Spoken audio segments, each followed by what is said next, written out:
बन गई। मैं दादी बन गई। लेकिन मरा हुआ। डॉक्टर के इतना बोलते ही नीरज और उसकी माँ ने अचानक नाचना बंद कर दिया। क्या मैं नेहा से मिल सकता हूँ डॉक्टर? माफ कीजिए, हम उसे भी नहीं बचा पाए। माँ और बेटे दोनों ही इस दुनिया को छोड़कर जा चुके हैं। ये आप क्या बकवास कर रहे हैं डॉक्टर साहब? मैंने आप लोगों से पहले ही कहा था कि आपकी बहू बहुत पतली है, उसे कुछ खिलाइए पिलाइए, पर आपने मेरी बात नहीं मानी। नीरज ने जैसे ही अपनी पत्नी की चिता पर आग लगाई, वैसे ही नेहा की नींद खुल गई और वो चीखते हुए अपने बेड पर बैठ गई। नहीं, मैं मर नहीं सकती, मेरा बेटा भी नहीं मर सकता। इतने में वहां पर नेहा की माँ घबराते हुए आ गई। अरे नेहा, क्या हुआ? कोई बुरा सपना देखा क्या? माँ, मेरा बच्चा पेट में ही मर गया, मैं अपने बच्चे के बिना नहीं रह सकती। तुझे बड़ी जल्दी है शादी करने की, अभी तेरी शादी हुई नहीं और बच्चे के सपने पहले ही देखने लगी। अरे हाँ, अभी तो मेरी शादी भी नहीं हुई है, मैं फालतू में ही परेशान हो रही थी। चल जल्दी से उठ जा और कुछ खा पी ले। तू कुछ खाती पीती नहीं है, इसी वजह से इतनी पतली हो गई है। इतनी पतली लड़की से भला कौन शादी करेगा?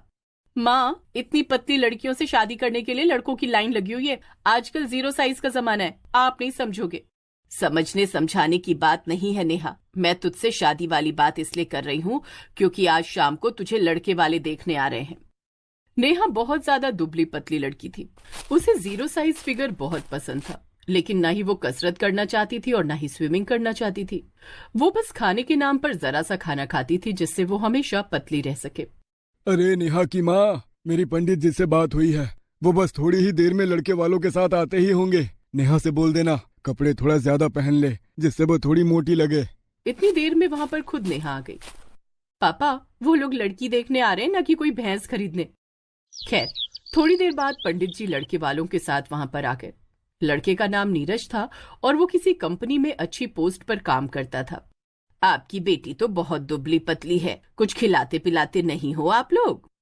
बहन जी, आजकल की लड़कियों को तो आप जानती ही हो, लड़कियां जिम जा जाकर खुद को पतला बनाने की कोशिश करती रहती हैं। वहीं हमारी बेटी को जिम जाने में आलस लगता है, इसीलिए वो खाना ही बहुत कम खाती है जिससे वो पतली रह सके। अरे लेकिन इतना ज्यादा पतला होना भी ठीक नहीं है, इसका वजन ज्यादा से ज्यादा 30 किलो होगा। खैर, मुझे क्या, बेटे को पसंद आ जानी चाहिए और क्या।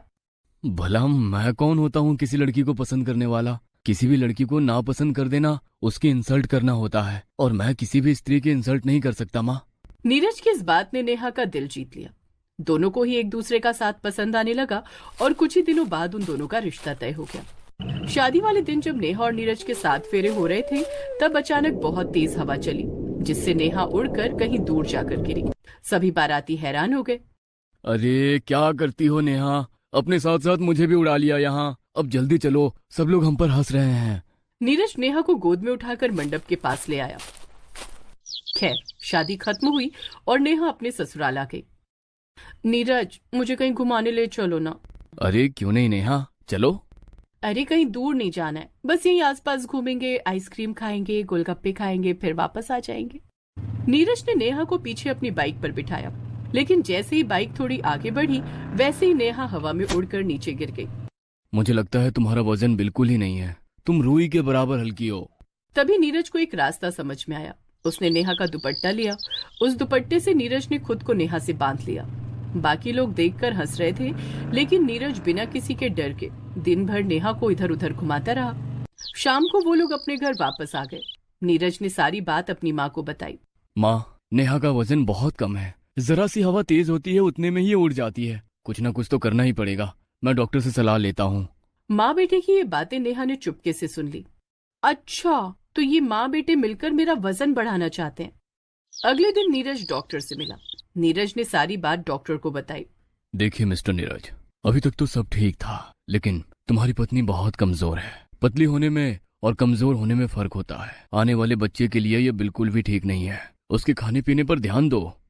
डॉक्टर साहब, मैं आपको बताया था ना, वो हम में से किसी का भी कहना नहीं मानती, हम उसे जबरदस्ती कुछ नहीं खिला सकते। ठीक है, मैं तुम्हें कुछ गोलियां देता हूँ, ये गोलियां चुपके से दूध में डालकर अपनी पत्नी को पिला देना, जिससे उसकी भूख बढ़ जाएगी और वो खाना खाने पर मजबूर हो जाएगी। Thank you so much doctor साहब, मैं आपका यह एहसान जिंदगी भर नहीं भूलूंगा। नीरज ने डॉक्टर साहब को फीस दी और वहां से चला गया। शाम को जब वो काम पर से वापस लौटा, तब उसने अपनी माँ को वो दवाई दे दी। माँ, इस दवाई को चुपके से दूध में डालकर नेहा को पिला देना, जिससे उसकी भूख बढ़ जाएगी, लेकिन इस बात का ध्यान रहे कि उसे पता ना चले, वरना वो ये दवाई नहीं खाएगी। अगले दिन सुबह जब नीरज काम पर चला गया, तब नेहा की सास उसके पास दूध का गिलास लेकर आई। बहू, ये ले दूध पी ले, इससे तेरी त्वचा में निखार आएगा।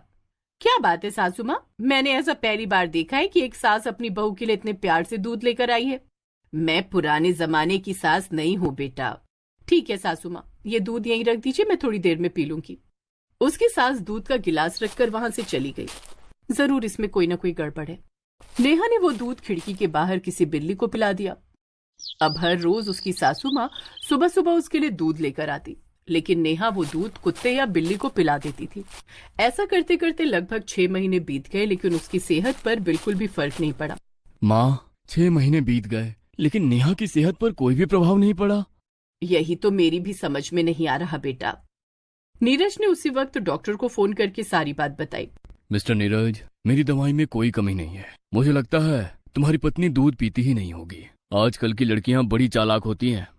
खैर, उसके बाद नीरज ने अपने हाथों से उसे जबरदस्ती दूध पिलाने की कोशिश की, लेकिन उसने दूध नहीं पिया। तब उसे समझ आ गया कि पिछले 6 महीने से नेहा दूध पी ही नहीं रही थी, बल्कि दूध कहीं न कहीं फेंक देती होगी। एक रोज जब नीरज उसके लिए कुछ फल लेकर आया, तब नेहा जैसे ही फल खाने जा रही थी, वैसे ही उसका जी मिचलाने लगा और वो बाथरूम की तरफ भाग गई। ये पक्का फिर से कोई नाटक कर रही है। नेहा, मेरी बात सुनो। नीरज भागता भागता नेहा के पीछे बाथरूम तक चला गया, तो उसने देखा कि नेहा उल्टियां कर रही थी। उसे उल्टियां करता देख नीरज ने डॉक्टर को बुलाया। डॉक्टर ने चेकअप किया। तुम्हारी पत्नी कोई नाटक नहीं कर रही है मिस्टर नीरज, तुम बाप बनने वाले हो। ये सुनकर नीरज बहुत खुश हुआ। नेहा की सास भी बहुत खुश हुई। घर में जश्न का माहौल था। नेहा, आज मैं बहुत खुश हूँ। तुम बहुत जल्द माँ बनने वाली हो और मैं बाप। खैर, 9 महीने बीत गए और उसकी डिलीवरी का वक्त आ गया। उसे अस्पताल ले जाया गया। मिस्टर नीरज, मैंने आपको कई बार कहा है कि अपनी बीवी का खाने पीने का ध्यान रखो। आपकी पत्नी बहुत कमजोर है। हो सकता है इस डिलीवरी के दौरान बच्चे या माँ में से किसी एक की जान भी चली जाए। हो सकता है कि माँ और बच्चे दोनों को हम ना बचा सके। प्लीज डॉक्टर साहब, कुछ भी करके मेरी पत्नी को एक बार बचा लीजिए। उन लोगों की ये सब बातें नेहा ने सुन ली। अब वो अंदर ही अंदर पछताने लगी। ये तो ठीक वैसा ही हुआ जैसा शादी से पहले मैंने सपने में देखा था। कहीं आज मैं और मेरा बेटा एक साथ इस दुनिया से विदा तो नहीं हो जाएंगे। इसमें मेरी ही गलती है। मुझे खाने पीने पर ध्यान देना चाहिए था। मेरी एक गलती की वजह से मेरा आने वाला बेटा भी इस दुनिया से चला जाएगा। खैर, डिलीवरी हुई। डॉक्टर ने बाहर जाकर उनके माँ बाप को बधाई दी। हमने बड़ी मुश्किल से माँ और बेटे दोनों को बचा लिया है। मुबारक हो, आप बाप बन चुके हो। लेकिन कुछ दिन बेटे को वेंटिलेटर पर रखना होगा। आगे से अपनी पत्नी के स्वास्थ्य का ध्यान रखना, वरना बच्चा पैदा करने की कोई जरूरत नहीं है। तो इस तरह उस दिन के बाद नेहा को अपनी गलती का एहसास हुआ और वो खाने पीने का पूरा ध्यान देने लगी। अब उनका पूरा परिवार अपने बच्चे के साथ। कुसुम और मीता के स्वभाव में जमीन आसमान का अंतर था। सगी बहनें होने के बाद भी एक संस्कारी तो दूसरी अहंकारी थी। बड़ों की आज्ञा का पालन करना और सबसे तहजीब से बात करना कुसुम का स्वभाव था, तो वहीं मीता कुसुम से बिल्कुल उलट घमंडी और बड़बोली थी। परिवार के लोग तो दूर, पड़ोसी भी मीता से बात करने से कतराते थे। दोनों बहनें कॉलेज में पढ़ती थी। एक बार की बात है, बारिश का मौसम था। आसमान में काले बादल छाए हुए थे। सावित्री ने मीता से कहा, बेटी मीता, देख बारिश होने वाली है, जाकर छत पर से कपड़े उतार ला, वरना गीले हो जाएंगे। मैं क्यों जाऊं? कुसुम से कह दो, वो कपड़े ले आएगी। कुसुम पढ़ाई कर रही है, तू तो मेकअप कर रही है, तू जाकर ले आ। अब वैसे भी बारिश होने वाली है, तू सच सवर कर कहाँ जाएगी? मैं कहीं जाऊं या ना जाऊं, लेकिन छत से कपड़े लेने तो बिल्कुल नहीं जाऊंगी।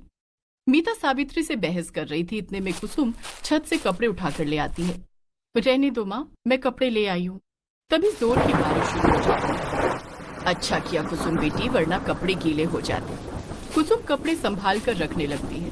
इधर मीता मेकअप करके तैयार होकर मोबाइल से सेल्फी ले रही थी। ये देखकर सावित्री मन ही मन परेशान हो जाती है। ना जाने इस लड़की का क्या होगा, कब अकल आएगी इसे। तुम क्यों परेशान होती हो माँ? देखना मीता बहुत जल्द संस्कारी बन जाएगी और तुम्हारी हर बात मानेगी। ना जाने वो दिन कब आएगा। कुसुम और मीता के पिता अरुण एक किसान थे। वो खेती करके अपनी दोनों बेटियों को पढ़ा रहे थे। बारिश तेज होता देख सावित्री को अरुण की चिंता सताने लगती है। कुसुम बेटी, तेरे बाबा कहीं बारिश में भीग ना जाएं, नहीं तो उनकी तबीयत खराब हो जाएगी। तुम चिंता मत करो माँ, बाबा को कुछ नहीं होगा। तभी अरुण घर आ जाते हैं।